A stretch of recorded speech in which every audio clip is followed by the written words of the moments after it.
ગઈકાલે એક ફરિયાદી અમારે પાસે આવ્યા હતા. ફરિયાદી ફારૂકભાઈ છે. એમણે આવીને એવી ફરિયાદ કરી કે એક વ્યક્તિ નૂરુભાઈ શકુરભાઈ શેખ ઉર્ફે નૂરુ ચાઇનીઝ અને એનો એક મિત્ર છે સાદિક અલી અબ્બાસ અલી પઠાણ, આ બંને એને પાસે ખંડણી માંગે છે. આજે ફરિયાદી છે એ પોતે ભંગારનો ધંધો કરે છે ખુલ્લા પ્લોટમાં.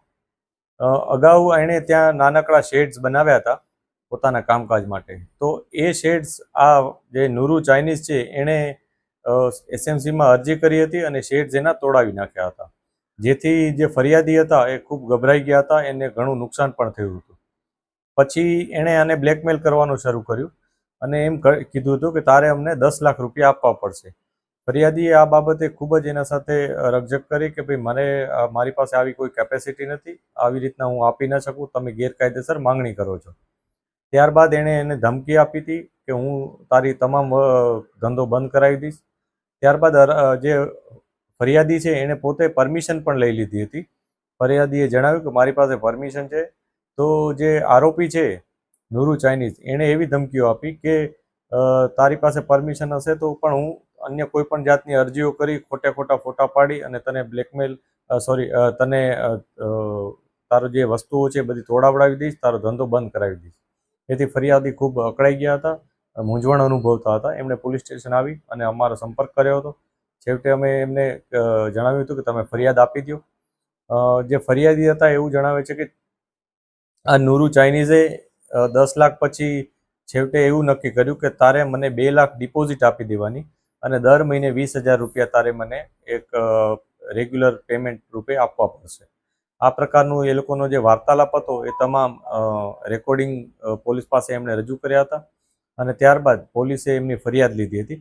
ફરિયાદ લીધા બાદ 50,000 જે આપવાના એ લોકો વચ્ચે નક્કી થયા હતા, એ 50,000 રૂપિયા જ્યારે એમણે આપવા માટે ગયા ત્યારે અમે અમારા પંચો રૂબરૂ એ લોકોને આ મુદ્દામાલ જ્યારે એને આપ્યો અને પછી જે રિકવર કરવામાં આવ્યો જે આરોપી સાદિક અલી છે એની પાસેથી, ત્યારબાદ પોલીસે એનું વિગતવારનું પંચનામું કરી અને આરોપીને અરેસ્ટ કર્યો અને એની સાથે સાથે નૂરુ ચાઇનીઝને પણ અરેસ્ટ કરવામાં આવ્યો છે.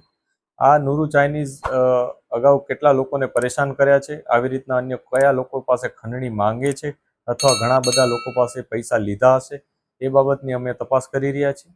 અમે આપ મીડિયા મિત્રોના મારફત અમે એક અપીલ પણ કરીએ છીએ કે આવો કોઈ પણ વ્યક્તિ અથવા નૂરુ ચાઇનીઝ ખુદ કે જેના ભોગ આપ કોઈ બન્યા હો તો અમારો સંપર્ક કરો. અમે અવશ્ય આપની ફરિયાદ હશે એવિડન્સ રૂપમાં જે પણ મળશે એ મુજબ ફરિયાદ લઈશું અને જે પણ કાયદેસરની કાર્યવાહી છે એ કરીશું. સાહેબ, આરોપી કોણ છે, શું છે, ગુનાહિત ઇતિહાસ અને ખંડણી કેમ માંગતો હતો? જે આરોપી છે એ નૂરુ શેખ છે, નૂરુ ચાઇનીઝ તરીકે ઓળખાય છે. અગાઉ ચાઇનીઝની પોતાની કોઈ લારી કે એવું હતું એ ચલાવતો હતો, એટલે નૂરુ ચાઇનીઝ તરીકે ઓળખાય છે. જે આરોપી છે એ હાલમાં પોતાને સોશિયલ વર્કર તરીકે ઓળખાવે છે અને સાથે સાથે સુરત શહેરના કોંગ્રેસના લઘુમતી યુથનો કંઈક ઉપપ્રમુખ છે એવું અમને એણે દાવો કર્યો છે. અમે એ બાબતે પણ તપાસ કરી રહ્યા છીએ કે ખરેખર શું કામગીરી કરે છે.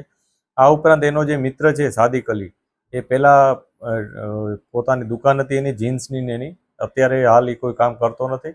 એટલે આ લોકો આ પ્રકારના લોકોને પરેશાન કરી અને પૈસા મેળવતા હોવાનું જાણવા મળ્યું છે. અમે તમામ લોકોને પણ સંપર્ક કરી રહ્યા છીએ કે જે લોકો આ પ્રકારના ભોગ બન્યા હોય અને આ પ્રકારની ફરિયાદ આપવા માંગતા હોય તો અવશ્ય પોલીસ સ્ટેશન આવે. જે નૂરુ ચાઇનીઝ પાસેથી 50,000 રૂપિયા રિકવર કરવામાં આવે છે કે જે ફરિયાદી પાસે એણે માંગણી કરી હતી. એટલે 2 લાખની જે ડિપોઝિટની વાત હતી એમાં છેવટે એણે 50,000 અત્યારે આપી દેવાનું નક્કી કર્યું હતું. એ 50,000 એની પાસેથી રિકવર કરવામાં આવે છે.